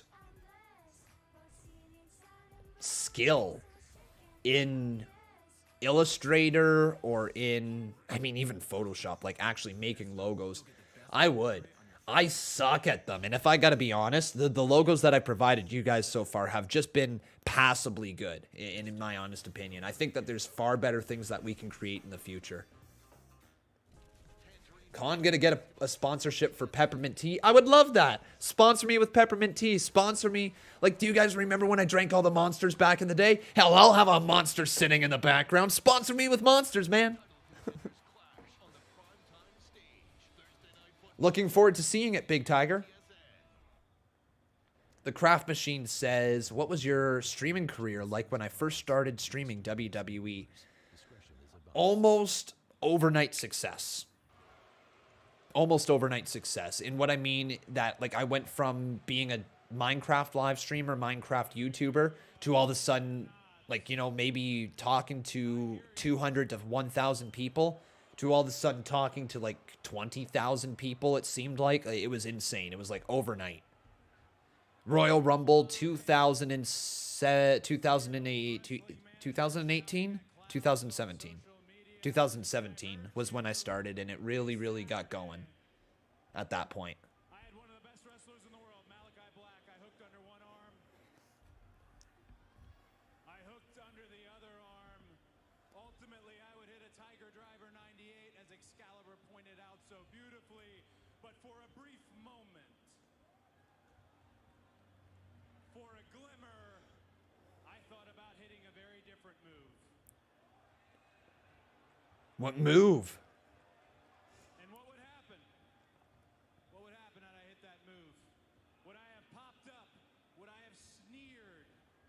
Would I have abused my executive vice president role? Would I have broken the covenant between you and I, challenged for the world title, and won the world championship? Do you want to know why I didn't? Why, Cody? Why didn't you? Because respectfully, that's too easy. What? No, not the matches. The matches would be hard, but that is the easy way out. What's he referencing, guys? Is it a pile driver? You have your right to do whatever you want. You can cheer. You can boo. There's a good amount of the crowd that's booing. Going to boo the narrative, boo the true narrative. Nobody has any problem acknowledging the man who signs the checks, but please don't forget the man who built this bank. Cody's trying to get the fans back on his side. Big time. Please do me a favor. Like I said, that's the easy way. It's not in my nature. Do yourself a favor. I put myself in your shoes. Put yourself in mine for one night here, all right? Put yourself in mine. Whoa! Cody just tossing the shoes out to the crowd. They're probably fakes, but still. I grew up in front of you. I debuted at 20 years old. No knee pads, no muscles. I've got a wife that's too hot for me. I've got a brother that, if you honestly think about it, This is... he's a Hall of Fame player. Dustin Rhodes is likely better than I am. This is... We'll see if it's going to be a babyface promo or not. And I have a father that, if I lived to be 300 years old, I would not be able to leave behind the cultural legacy that he did. So the easy way out. The easy way out. Way out is not the way. Okay. Interesting babyface promo. Odd turn. I will not turn, says Cody. Wow, the boos.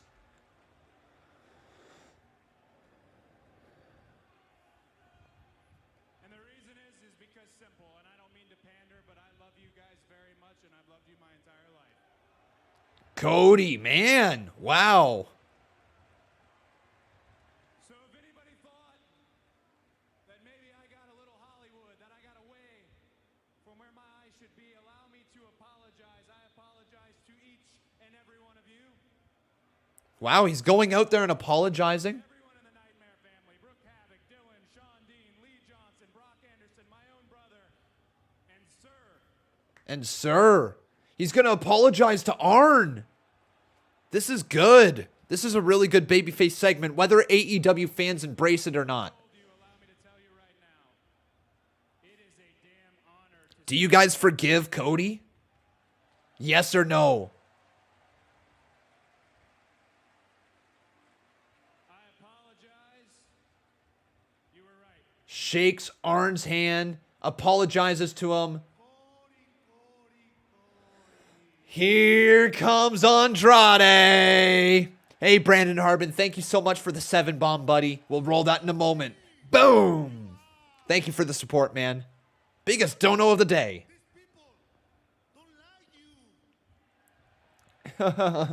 Andrade's like, these people don't like you. But the difference is, I don't care about the people. Andrade doesn't care about those people. No, he doesn't. He don't give a shit about you. Stupid choices.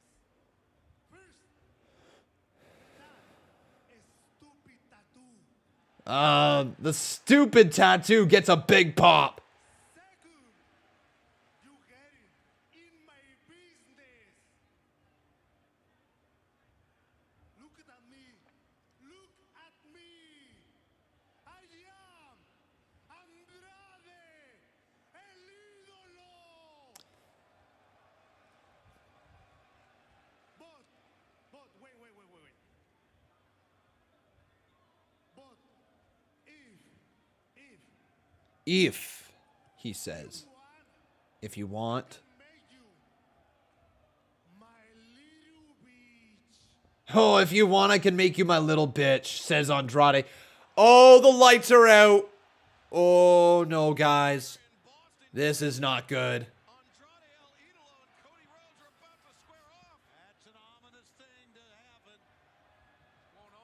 Oh, no. Malachi with the black mist right after Cody. Arn Anderson goes after Alec Mavarez in the corner, or whatever the frig his name is. And then Andrade just attacking Arn Anderson. Black taking out Cody. So it looks like Andrade and Black are going to be aligned with each other. This is kind of weird. Hey, here comes the bastard. It's Pac. And Pac is in the ring, pulls down the top rope. Down goes Andrade El Idolo. And now Pac, big pump boot right to the face of Black. There's a spin kick from Pac. Kick right there. Another spin kick from Pac. Off the ropes goes the bastard. And a kick to the side of the head. Get yours, Pac. Get yours, my man. Now off the ropes again. We're going to see a flying bastard. No, he holds up. As Black and Andrade El Idolo. Oh, flipping off Black. Wow!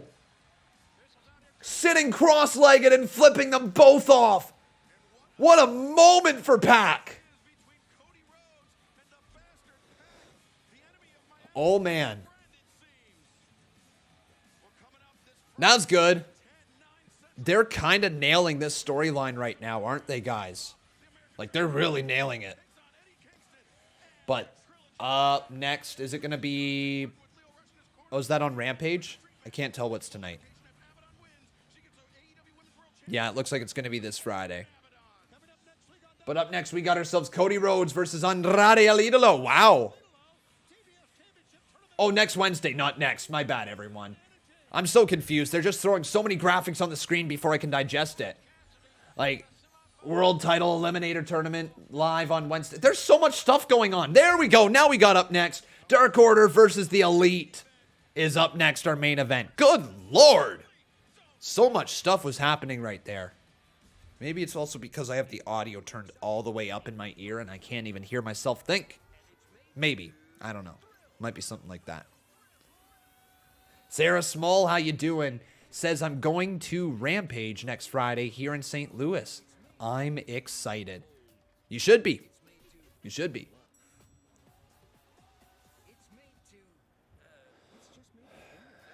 Andrade and Black both been managed by Zelina Vega, kayfabe, and real life. There you go.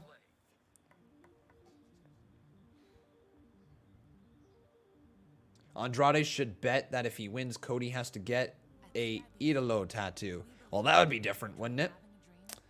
But here we go, everyone. We've got ourselves a $7 donation from Brandon Harbin. Thank you very much, my man. What is it all about? That's the big question. You know it's all about the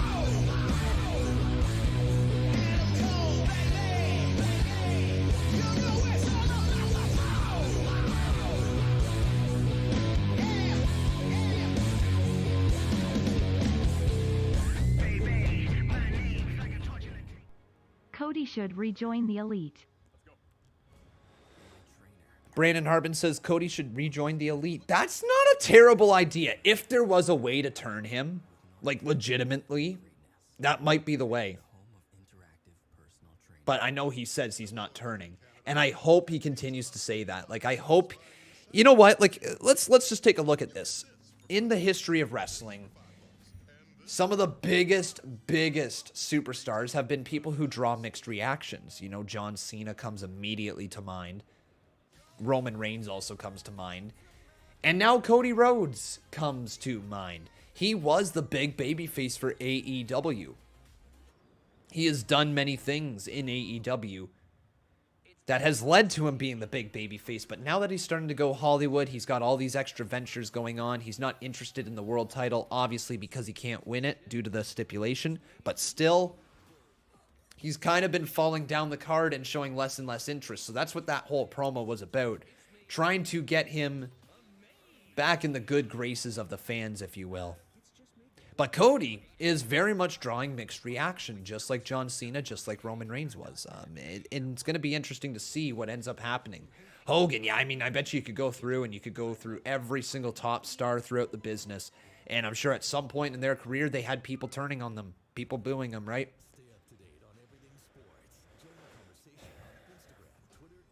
Nick Beasley says, I can't believe how freaking awesome this show has been. It's been good. It's been good. I don't know if I'm just not seeing it the way you are, but I wouldn't say it's been freaking awesome. I say it's been a good show. We have Storm's Magic over here dropping too. Thank you, my man. He says, hi, Con Man. Well, hello there, Storms. You having a good day? I sure hope so. Now it's time for Dark Order versus the Super Elite, as you guys were so quick to correct me on. What is John Silver wearing? John Silver, what are you wearing? John Silver, what the frig, dude? Yeah, like, I mean, Stu Grayson is coming out as Kratos. What the frig? Who's in the horse? Oh my God, no way. Oh my God. Oh my God. What the hell? Colt Cabana dressed as Brandon Cutler. I think, yeah, John Silver is a deer. Yeah, that dude is Kratos. We got Evil Uno as a cowboy. Freaking Stu Grayson is Kratos. Then we've got a horse, and we've got some other stuff. The Dark Order's just so ridiculous. Freaking Colt Cabana with the cold spray. Who would have ever thought Colt Cabana would be a part of, like, a faction named the Dark Order? Who would have ever thought? Here we go. Time for the Elite.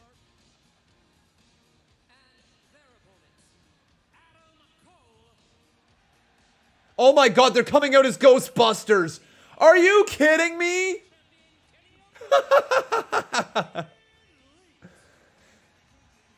They got the freaking Ghostbusters theme song. Are you kidding me? Who you gonna call?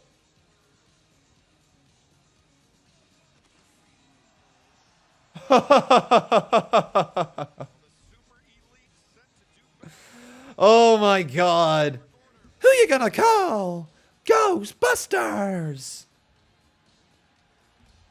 Guarantee this was Matt Jackson's idea. 1,000,000% this is Matt Jackson's idea. Oh my God, no! There's the freaking Michelin Man! What the hell is the Michelin Man doing out here? That's gotta be Brandon Cutler underneath there. This is ridiculous. This is awesome. AEW gets it. They do entertainment better than WWE. I'm sorry, guys. This is coming from a WWE guide usually. But in terms of pure entertainment, in terms of things that happen with the wrestlers on the screen that isn't like edited together or isn't like backstage promos or isn't just going to be like a video package, in terms of actual live TV, things that can happen, in terms of expect the unexpected, AEW delivers the unexpected, man. Here's Adam Cole, baby! It's night and day right now. I hope WWE figures their shit out. I really do. This is unbelievable. Brian Schaefer over here dropping $1. Thank you so much, Brian. I appreciate it, buddy. You're guessing they're doing this for Halloween? Yes, 1,000,000%.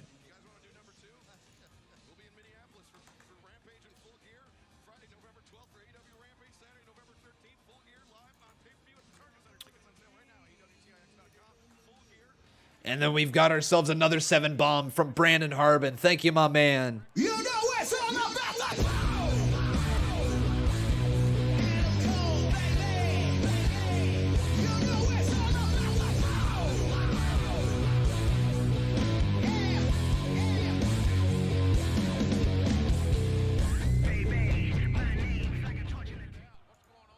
Super Elite as Ghostbusters lol. That's great. Is a phenomenal wrestler, but you can't go strength for strength with John Silver. John Silver ripping the chest of Adam Cole with those kicks. And the headbutt. That makes that headbutt more effective if he's wearing the hood. He got him with the horn. Yeah, the antlers, yeah. Yeah, The hammer throw into the corner. Cole, back body drop by John Silver. So Johnny Wrestling is in this ring right now. Ready? Are you guys ready for the boobs? Are you guys ready for the boobs? Also, John Silver has Budge in the corner. And Budge is in a little trouble. Bye, Budge. So let's get this going on. So who will win?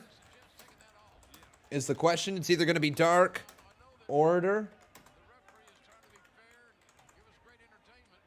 or will it be the Elite?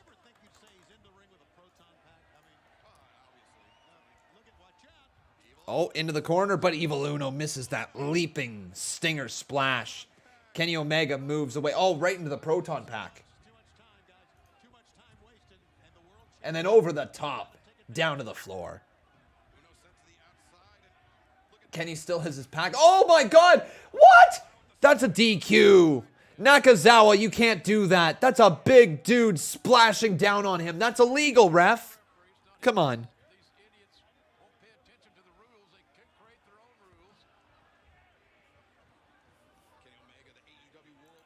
Kenny Omega mocking the Dark Order. And back into the ring they go. Remember, everyone, if you're enjoying this show, make sure you show your love by dropping a like on this video. Also making sure you are subscribed to this channel. You can see your name pop up on the top left-hand side. And if you really want to show your support, consider dropping either a super chat or becoming a member. Oh, ride him! Ride him, Evil Uno! Matt Jackson didn't like that too much, did he? And he runs into a big boot from Mr. Evil Uno.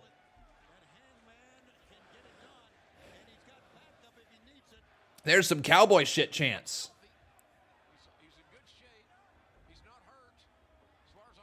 Kratos is in the ring. Now here comes John Silver. Here comes Evil Uno. Here comes Colt Cabana. Oh, and just sprays him in the face with the cold spray. Colt Cabana's hilarious. Scoop slam.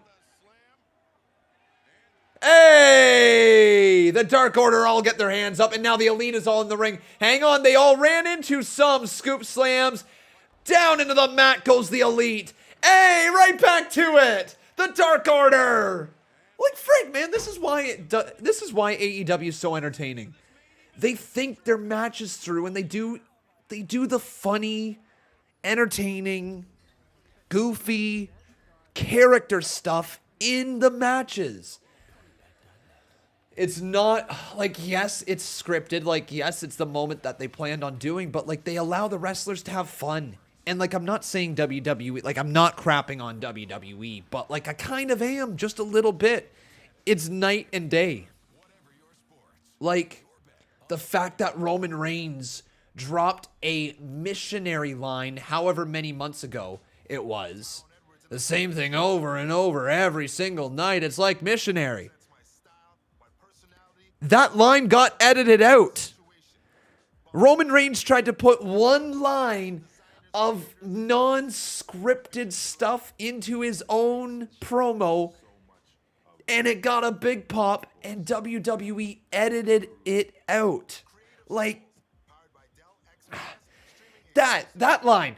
MJF just went on TV and called everyone in wherever the hell they are, like they're ladies, he would never, ever touch them because he does not find them all that attractive and he thinks they're pretty damn fat. That's what he said. That's MJF. If that's going over the line, this missionary line that WWE had to edit out, like that's basic PG shit, isn't it?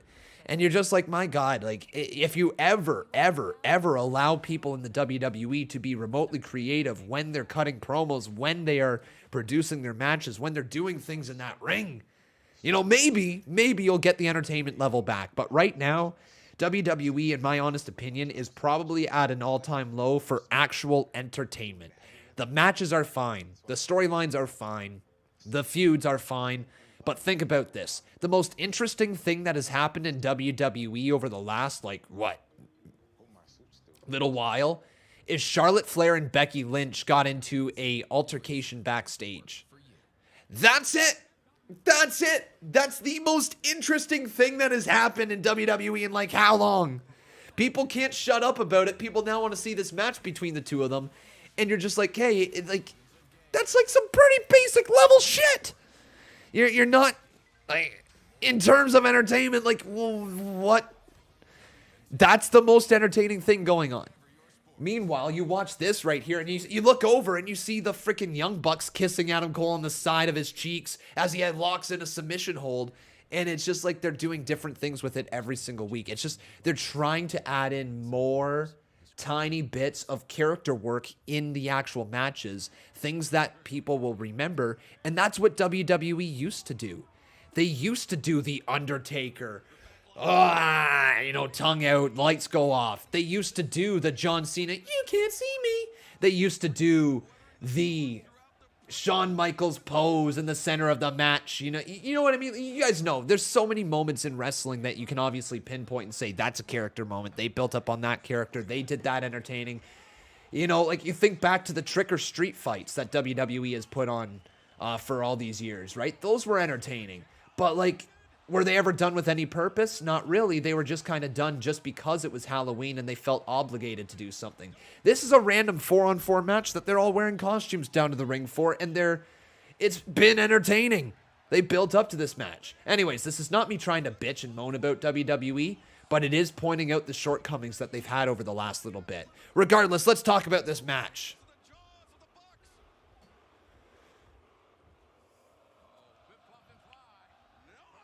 Oh, bionic elbow there from Colt Cabana. Off the ropes. John Christopher Almaden says for wrestling marks, it is. Oh, nice kick right there. Nice move, Colt Cabana. And now he's going down to the cover. Here it is. 2 broken up, though, by Adam Cole. For wrestling marks, it is. Isn't that probably the people you should be trying to pander towards? Wrestling fans?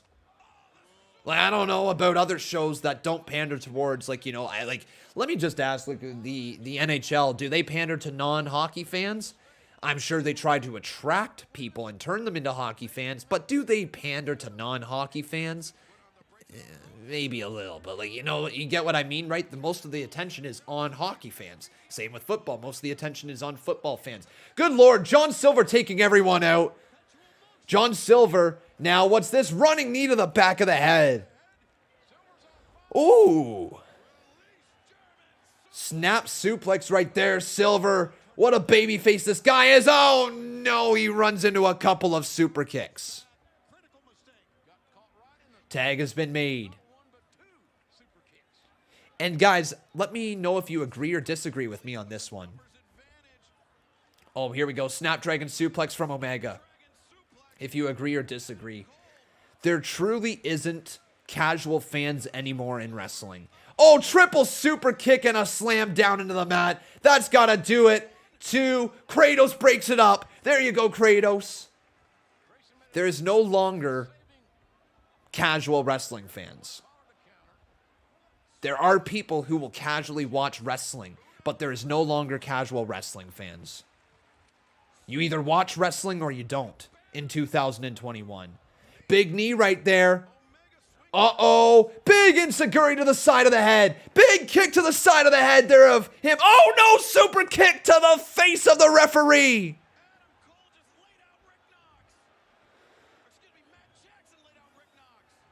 And now, Stu Grayson.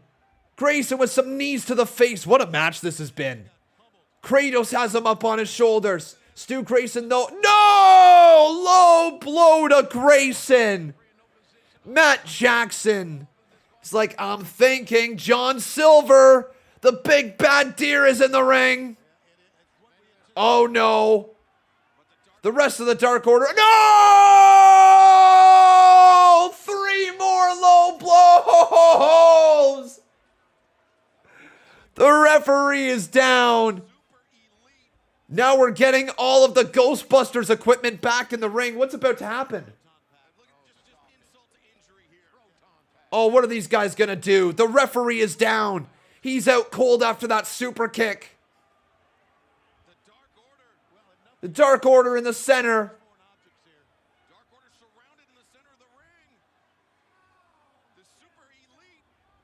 Oh my God! Those backpacks taking the fight to the Dark Order. Colt Cabana's in trouble. Nick Jackson, Matt Jackson, Adam Cole, Kenny Omega gonna quadruple powerbomb him right on the backpacks. Wait a second, the Michelin Man or whatever the hell his name is. Getting in the ring. Is it Brandon Cutler? Wait. What's this? The horse. The horse is coming down. Now we got the other members of the Dark Order. Alex Reynolds. Oh, and Alan Angels, but both knocked off the ring. The Dark Order horse is here in this ring. Wait a second. What's going on with this horse? The referee is still down. Oh my God. Adam Cole just hit the horse in his nuts. What are we watching? I think it's going to be Brandon Cutler under there, guys. BTE trigger! Right onto the horse. I think it's going to be Brandon Cutler under there, and then Hangman's got to be in the Michelin Man suit, right? Cutler! Under the mask! Oh no! Brandon Cutler was under the mask! The Dark Order dragging him out of the ring. This referee is still down, by the way. Matt Jackson! Oh no, the Marshmallow Man! It's Hangman Adam Page! It's freaking Hangman! Hangman's behind Matt Jackson and a big clothesline knocks him down! Freaking Hangman is the Michelin Man! Hangman! Marshmallow! Page! Big time moonsault there by Stu Grayson!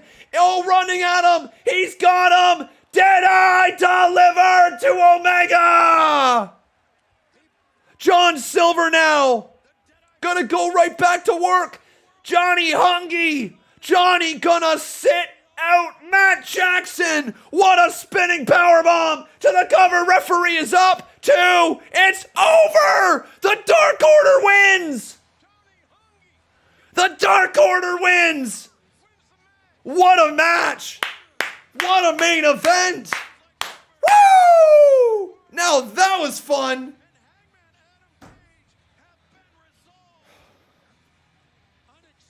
That was so fun, man. Yes, let's go! Hangman freaking Adam Page underneath the Michelin Man, Marshmallow Man suit, whatever you want to call it. Damn, that was fun. Join the Dark Order. My voice is shot. Damn. That was good, man. What a show. Seriously, what a great show. Remember, guys, if you would like to, before we leave the show today, if you would like to highlight your comment and show your support for the stream, make sure you drop that like and consider dropping a super chat donation. Seriously, thank you guys so very, very much. If you would like to, go right ahead. But we are just about done here, everyone. If I have to give my rating for the show tonight, 8.5 out of 10. I thought that was a really, really fun show.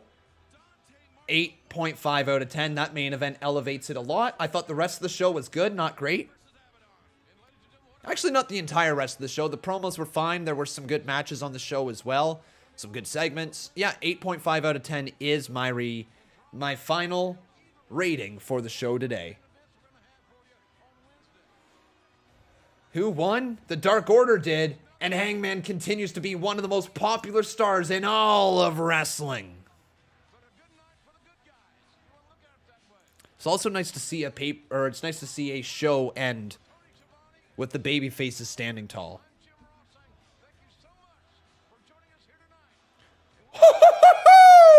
Wow, now that's a dono to end the show. Oh, Brandon, my man. Dude, what? Thank you. Thank you so much, dude. Wow, that's a hot way to end the show today. That just made up for a little bit. Thank you, man. Wow.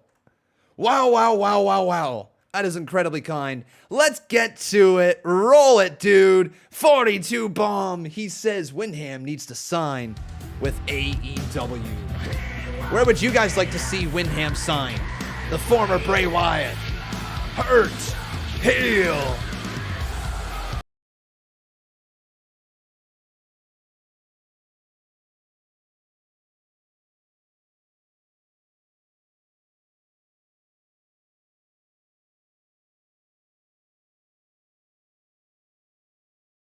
Wyndham needs to sign with AEW. Wow, my man. Thank you so much. And with that, Brandon Harbin has become a new boss and a 4-time boss battle champion. Thank you so much, my man, for your support here today. That is incredibly kind on your end. You were a baller today. But that's going to do it for us, everyone. I've got the CMU to record. We have CMU Halloween Havoc going live tomorrow. That will be live around 1:30 p.m. Eastern Standard Time, I believe, my friends. Okay, so look forward to the CMU around then, around 1:30. It could get pushed to 2:30, but expect it around 1:30, okay? But that's going to be it.